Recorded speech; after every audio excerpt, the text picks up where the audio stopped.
Ceci est une vidéo sur les choses à éviter durant un photoshoot. Il y a des conseils de tournage à suivre pour éviter de rendre la tâche trop difficile rendue en post-production et qu'une visite prenne plus de temps que prévu à réaliser. Les plans de plancher ou floor plans sont créés à partir de visites 3D. Voici quelques points à éviter. 1. Changement ou mauvais Virtual North. Le Virtual North est crucial dans le shooting d'un tour 3D. Le Virtual North consiste de la direction de la caméra durant la capture des images d'une visite. Si le Virtual North est changé pendant le shooting et que le photographe utilise notre application, ceci va causer que toutes les photos suivant ce changement ne seront plus dans la bonne rotation. Un mauvais Virtual North est l'un des problèmes qui ajoute le plus de temps à la création d'un tour. Parce que lorsque le Virtual North est perdu, le système ne sait plus où placer les panoramas et le modeleur va devoir tourner chaque panorama une par une pour le reste du tour. 2. Grande distance entre les panoramas.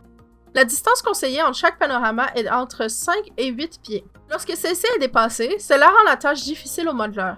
Plus qu'un mur est loin, plus qu'il est difficile de tracer correctement à cause de la déformation causée par la perspective. Ceci va causer beaucoup de retours à l'arrière pour le modeleur qui va devoir ajuster ses murs. En ayant des grandes distances, il va être aussi plus dur de se déplacer dans la maison pour les visiteurs. 3. Portes fermées ou ouvertes. Les portes fermées peuvent causer problème lors de l'alignement d'un tour. Si les panoramas ne sont pas au bon endroit, rendu à la confection du tour 3D, il est difficile de savoir quelle pièce est reliée à quelle pièce dans la maison. Il est important qu'il y ait au minimum la panorama de connexion qui inclut la porte ouverte pour aider à la fluidité du tour et à sa création. 4. Connexion manquante entre deux panoramas. Les connexions entre les pièces sont primordiales pour obtenir une visite 3D fluide. Lorsqu'une connexion est manquante, il est difficile de tracer les murs que l'on ne voit pas. Il est encore plus difficile de se rendre dans une pièce où l'entrée est cachée. Quand une connexion n'est pas prise, le modeleur va devoir créer manuellement un bouton de téléportation pour que la navigation soit plus fluide. Ce manque de connexion va rendre la visite moins immersive et va causer des problèmes pour le rendu de la dollhouse car celle-ci n'aura pas d'informations pour cette partie de la maison. Il est important aussi de ne pas faire les connexions directement dans le code de porte. Surtout s'il s'agit d'une connexion passant de l'intérieur à l'extérieur. Pour passer de l'extérieur, il est demandé au modeleur de créer un téléport. Si les panoramas sont trop près de la porte, il va être très difficile aux visiteurs de cliquer sur le bouton pour passer de l'autre côté. 5. Pièce manquante. Une pièce manquante emmène les mêmes problèmes qu'une connexion manquante et en ajoute. Lorsqu'une pièce est manquante, le modeleur va devoir tracer quelque chose qui n'existe pas. Il est difficile d'ajouter une pièce inconnue dans un floor plan. Ceci va beaucoup impacter la précision du floor plan 2D. De plus, ceci va aussi créer des problèmes lors du rendu de la dollhouse. 6. Panorama inutile ou trop de panneaux. Certaines panoramas ne sont pas nécessaires à la création d'un tour.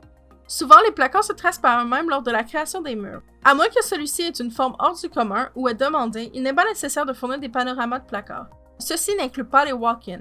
Les panoramas dans les places inédites comme la baignoire ne sont pas recommandés. Ils changent la hauteur et le niveau de la caméra, ce qui rend la panorama inajustable et inutile avec le tour 3D. Pour ce qui est des douches, à moins que la douche soit d'une grandeur hors du commun, les panoramas dans les douches ne sont pas plus nécessaires. Les panoramas pris dans les escaliers ne sont pas nécessaires pour la création d'un tour parce que le changement d'étage se fait à partir d'un téléport qui change instantanément de plancher. Avoir trop de panoramas implique plus de temps passé que nécessaire à aligner des panneaux qui auraient pu être évités.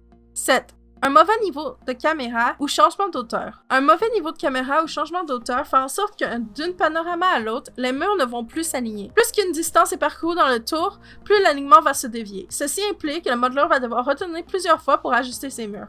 De plus, le modeleur va devoir ajuster manuellement le niveau de chaque panorama qui va ajouter beaucoup plus de temps à la tâche. Un mauvais niveau peut aussi créer des problèmes avec la jonction des panoramas, aussi appelé stitching.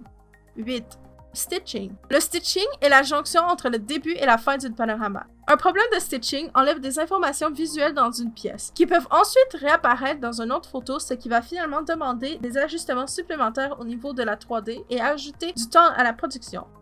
9. Mauvais HDR. Un mauvais HDR signifie simplement que l'image est de mauvaise qualité. Que ce soit noisy, que la balance des blancs ou l'exposition soit mauvaise, ceci signifie que les photos de la visite étaient mauvaises pour une visite de qualité. 10. Panorama sur le bon étage. De base, les modeleurs sont enseignés de ne pas changer les panoramas d'étage. Dans les cas où rien n'est mentionné, les panoramas vont rester sur leur étage respectif. Alors il est important de placer les panoramas sur les étages désirés pour le produit final. Les espaces d'extérieur sont habituellement sur le même étage que le plancher principal. Si le photographe décide de mettre les panneaux sur un autre étage, celles-ci vont rester séparées du plancher principal.